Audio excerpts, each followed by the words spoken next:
ኔሽን ቢልዲንግ የሀገር ግንባታ ስራ ሁለት መሰረታዊ ምሰሶዎችን የያዘ መሆን አለበት።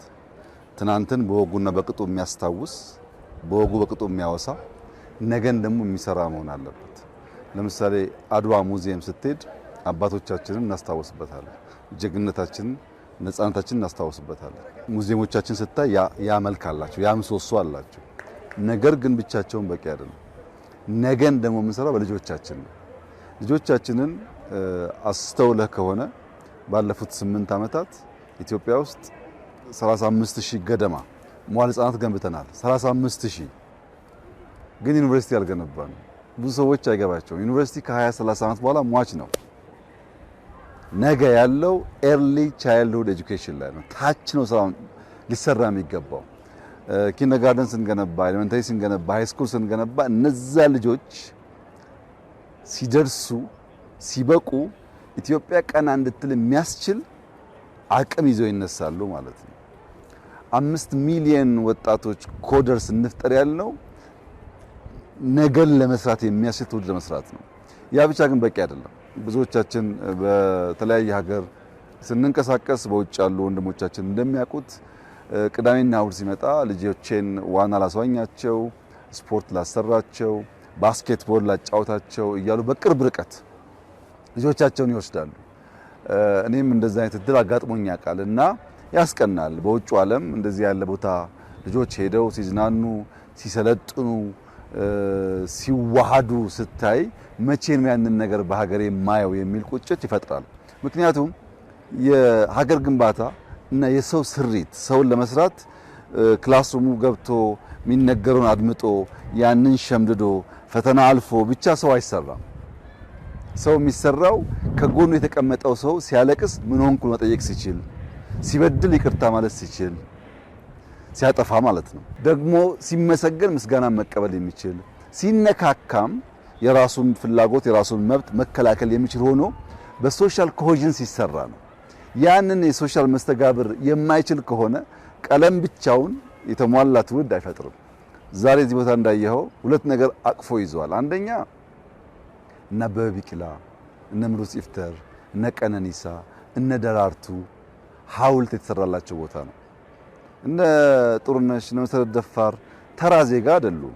ብዙዎቻችን በእንባ ያራጩ ለትውልድ ምሳሌ የሆኑ ኢትዮጵያን በዓለም መድረክ ላይ ከፍ ብላ እንድትነሳ ያደረጉ ጀግኖች ናቸው። እነዚህ ሰዎች ከሞቱ በኋላ በሰልፍ ብንቀብራቸው በቂ አይደለም። በህይወት እያሉ መከበር አለባቸው። የነሱን ክብር ያየንበት ቀን ነው። ያ ግን ብቻውን በቂ አይደለም። እንዳየው በሁሉም መስክ ህፃናት፣ ታዳጊዎች መሰልጠን የሚችሉበት ስራ ሰርተናል። ማንን እያዩ? ደራርቱን እያዩ፣ ኃይሌን እያዩ፣ ቀነኒሳን እያዩ፣ ጥሩዬን እያዩ። እነዚህ ይሄንን እያዩ ካደጉ እሱን ለመሆን ስለሚሰሩ ኢትዮጵያ በቀጣይነት በዓለም መድረክ ስሟን የሚያስጠሩ ጀግኖች ትፈጥራለች ማለት ነው። ሳንዘራ ማጨድ አይቻልም። ኢንቨስት ሳናደርግ ያማረ ጉዳይ መጠበቅ ከንቱ ምኞት ነው። በኢንተርናሽናል መድረክ ስመጥር ኢትዮጵያን ለማየት ይሄ ስራ ያስፈልጋል። ለምሳሌ ዋና ከዚህ ቀደም እንደምታውቀው ብዙም ስማችን አይጠራም። አሁን ግን ከ7 ዓመት በታች ከ14 ዓመት በታች ከዚያ በላይ በኦሎምፒክ ስታንዳርድ ኢንዶር አውትዶር የዋና ቦታ አለ። እዚያ ያሰለጠነውና በዚያ ያደገ ሰው ሊወዳደር ይችላል ማለት ነው።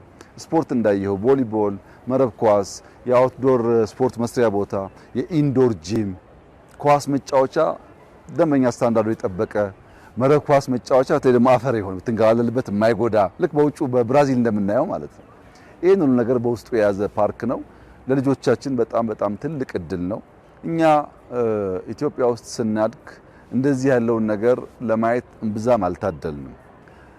አሁን እያደጉ ያሉ ልጆች ይሄን እያዩ ካደጉ በቅርብ ርቀት ፓርክ ማየት ከቻሉ በቅርብ ርቀት ንጹህ ወክወይ ማየት ከቻሉ የሰው ሀገር መመኘት መቅናት ይቀርና በሀገር መኩራት፣ በሀገር መኖር፣ በሀገር መጽናት፣ ለሀገር መስራት እያደገ ይሄዳል።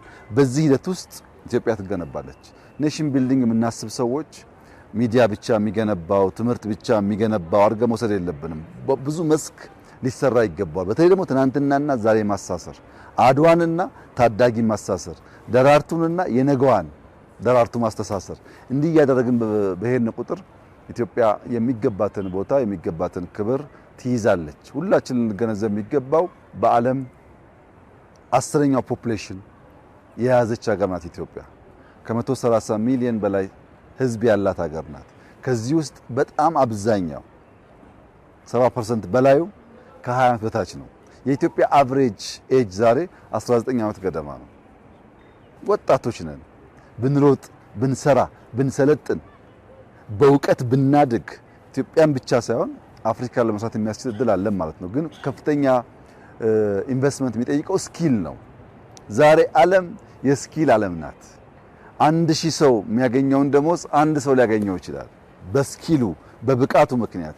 ብቃት የሌለው ሰው ተወዳድሮ ማሸነፍ፣ ተወዳድሮ መላቅ አይችልም።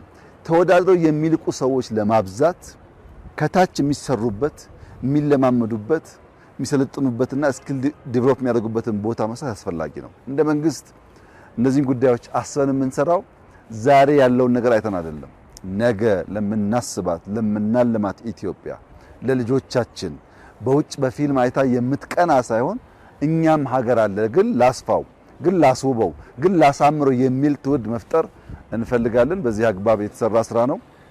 እንግዲህ ካሳንቺስ በብዙ መልኩ አብባለች፣ አምራለች፣ ይህንንም ስፍራ ይዛለች። ካሳንቺስ ላይ ማንም ይሄን አይጠብቅም።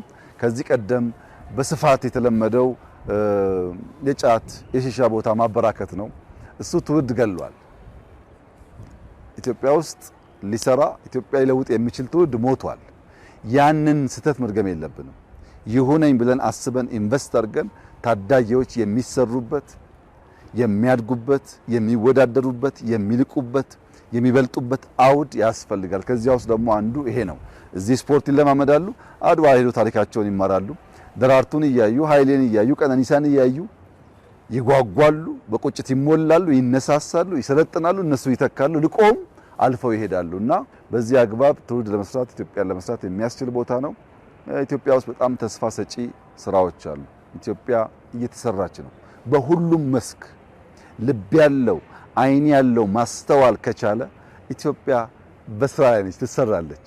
ፈተናዎች፣ ችግሮች ሁሉ ወደ እድል በመቀየር ኢትዮጵያን የማጽናት፣ ኢትዮጵያን የመስራት፣ ኢትዮጵያን የማቆም ጉዳይ ታስቦበት እየተከወነ ነው ያለው። ፈጣሪም በብዙ እየረዳን ነው። መከናወን ሆኖልናል፣ መከናወን ተሰጥቶናል። የነካነው የጀመርነው ሁሉ ያልቃል። የነካነው የጀመርነው ሁሉ አምሮበት አብቦ ያልቃል። እንግዲህ ትውልድ ይህንን ዘመን የሥራ ዘመን፣ የመነሳት ዘመን፣ የመንቃት ዘመን አድርጎ ደግሞ የሚያወሳበት ጊዜ ይመጣል። እኛ በጣም ደስተኞች ነን። የጀመርነውን ያሰብነውን ኢትዮጵያ ውስጥ ማየት የምንፈልገውን ልጆቻችን እንዲያዩ እንዲኖሩበት የምንፈልገውን ኢትዮጵያ እየሰራን ያለነው። በሁሉም መስክ ኢትዮጵያ እየተሰራች ነው ያለችው። ይህ ጉዳይ ይቀጥላል። ትብብር፣ መደማመጥ፣ ማስተዋል፣ በሙሉ ልቦና ማየት፣ አርቆ ማየት፣ ኢማጂን ማድረግ ያስፈልጋል። በዚያና በእውነት ላይ ስንመሰረት መከናወን ከላይ ተሰጠ ይሆናል ማለት ነው እና ስለዚህ ስራ ፈጣሪን እጅግ አድርጌ ያመሰግናለሁ። ካለሱ እርዳታ እንዲህ አይከናወንም። የሰሩ በጣም ብዙ የተጉ ሰዎች አሉ። ኮንትራክተሮች፣ ኢንጂነሮች፣ ሙያተኞች፣ የከተማው መስተዳደር ብዙ ሰው ተሳትፎበት የተሰራ ስራ ነው። ሁሉም ምስጋና ይገባቸዋል። እንኳን ደስ ያላችሁ ማለት ፈልጋለሁ። የአዲስ አበባ ታዳጊዎች፣ ወጣቶች በእንደዚህ ባለው ስፍራ እየመጣችሁ ጊዜ እንድታጠፉ፣ ራሳችሁ እንድትሰሩ፣ አካላችሁን ተበለጽጉ፣ ከሰው ጋር መዋሃድን ትለማመዱ በዚሁ አጋጣሚ ልጋብዛችሁ ፈልጋለሁ። እጅግ አስደሳች ዕለት ነበር። ይህ ደስታ የሁሉም ደስታ እንዲሆን ምኞቴ ነው። እጅግ አድርጌ አመሰግናለሁ።